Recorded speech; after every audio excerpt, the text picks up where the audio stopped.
Hey guys, and welcome again. Today I want to talk about Helldivers 2, not only about the game, but also how it showed the industry and its titans what gaming is actually about. So let's drop in.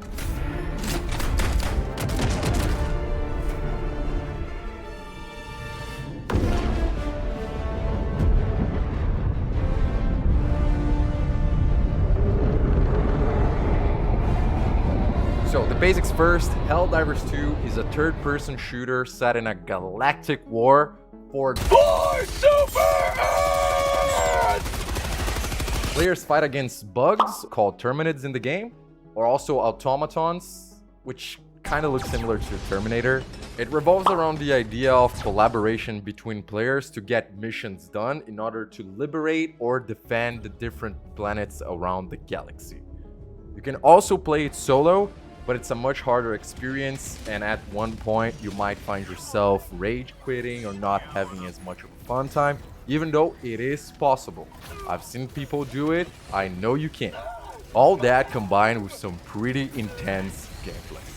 It was made by Arrowhead Game Studios, a Swedish-based studio with a few other games on the belt, like, well, Helldivers 1, Magica, and Gauntlet, games that were successful in their own right, but not nearly as much as Helldivers 2. And if you notice, all these games are indie games. They're developed by a mid-sized studio with no real big marketing power like the big ones. So the question is, why did Helldivers hit it so big? And it's all about the gameplay, baby. If you go back to Helldivers 1 or Arrowhead's other games, you'll quickly notice their games are all about gameplay. It's about making your experience good, fun, and entertaining.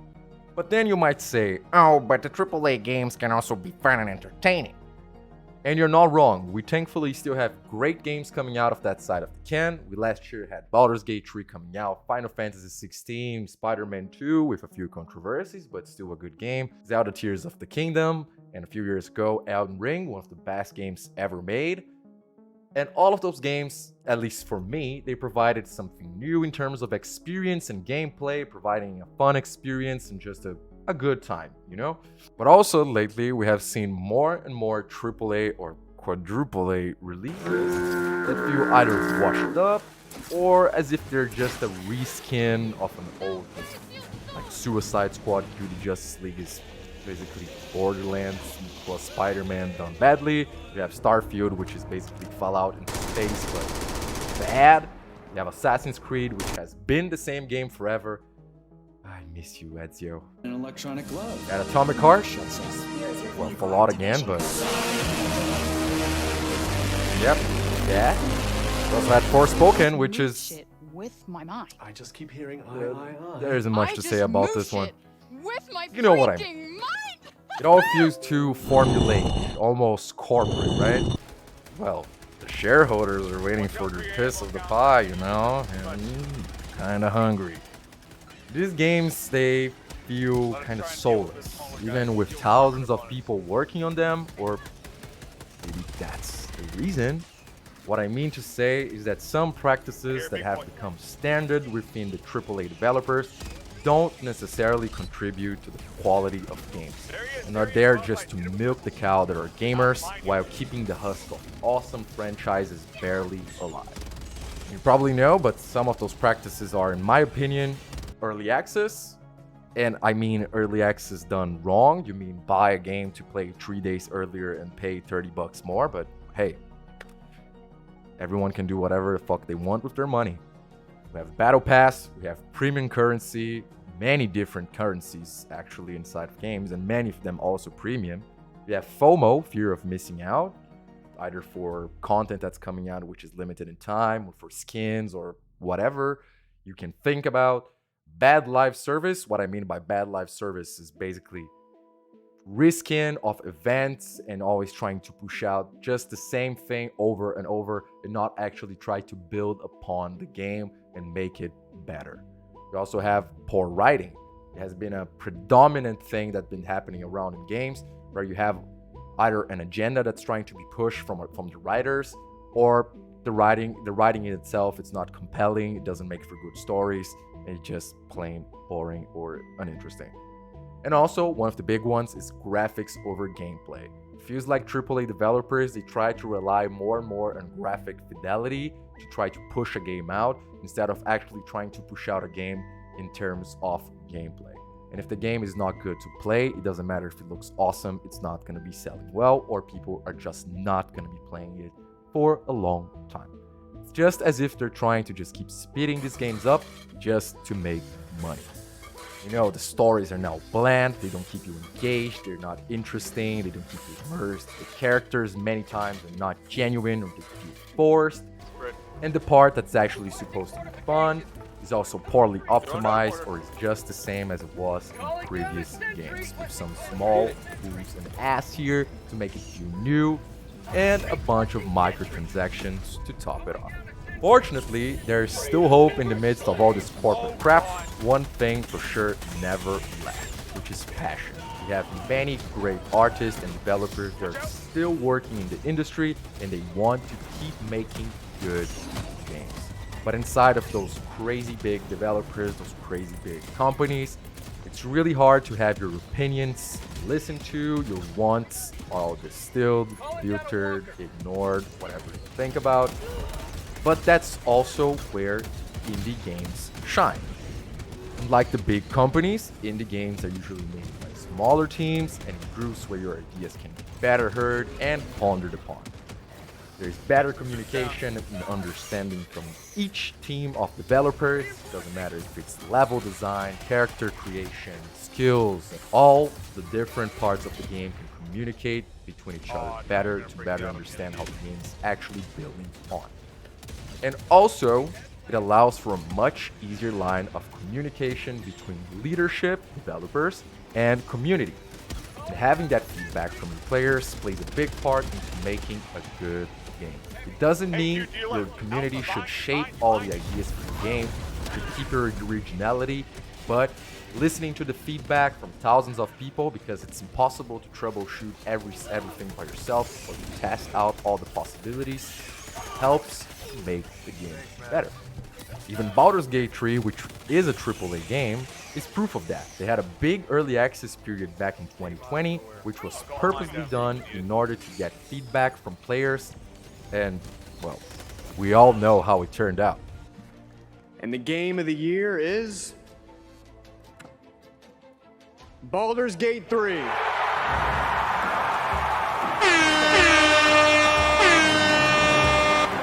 And now with the tech and knowledge to make games even more accessible, with Unreal 5 being free, or Unity, and thousands of courses and all the knowledge you can look for free in the internet, we get even greater indie games like Undertale, Hades, Stardew Valley, Rust, Celeste, Little Company recently, Subnautica, and another big one recently, Palworld, which struck out with a lot of people. And with a growing player base for indie games, be from their success or easy of access through Game Pass or Steam, the field was set for Helldivers 2. A game that doesn't take itself too seriously and plays around its concept of Say hello to democracy! and the idea of My life for Super Earth! and it cranks it all up to 11 to deliver a fun experience for both solo players and for co-op, with the higher difficulties requiring better synergy or strategizing between friends or players, and leaning even more in the co-op side. You have an armored enemy, use a bazooka, a railgun, shoot his ass, you know? You have a massive barf spitter, call a huge bomb, precision laser, set him on fire. You can deal with it however you see fit.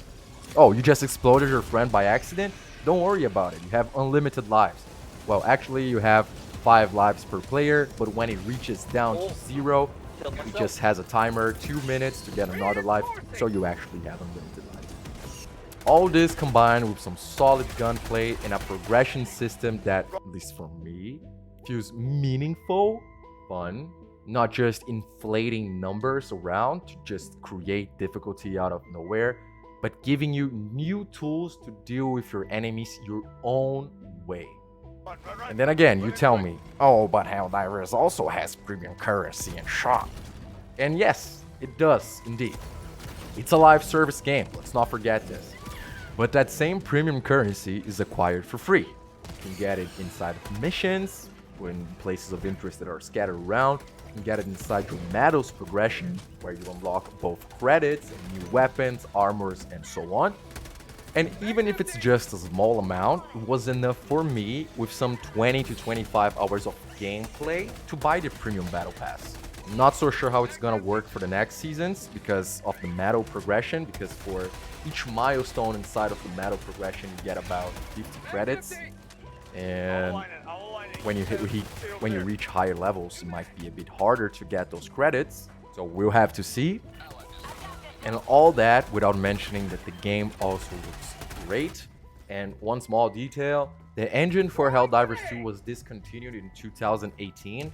It's a Stingray Autodesk, and it's actually quite impressive that they still kept making the game from that engine. They started the development before the discontinuing, and they never really transitioned to another engine. So yeah, that's actually something to keep in mind.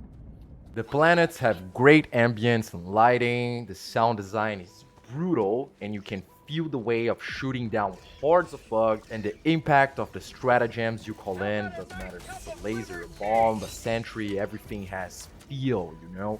The systems for the game, they support each other and grow on top of that with nothing feeling really out of place or not really matching the game or its atmosphere, you know?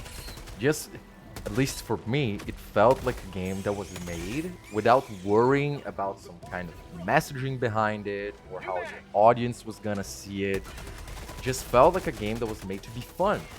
You know, something you're gonna go down, you're gonna spend some time playing alone or with friends, and you're just gonna enjoy and have a good time. And that's what gaming is about. If you have solid gameplay in a good game, your game is bound for success.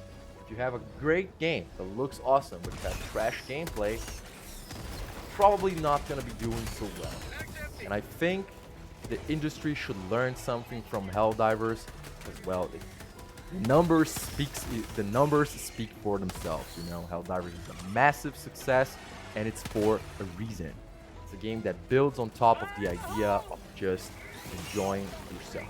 So let me hear your thoughts. Have you tried Helldivers 2? What do you think about the new practice from the AAA developers? Not really new.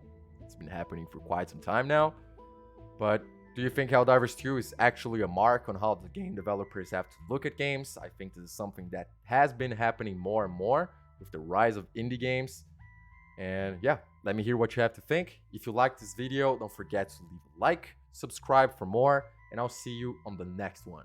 Czar out.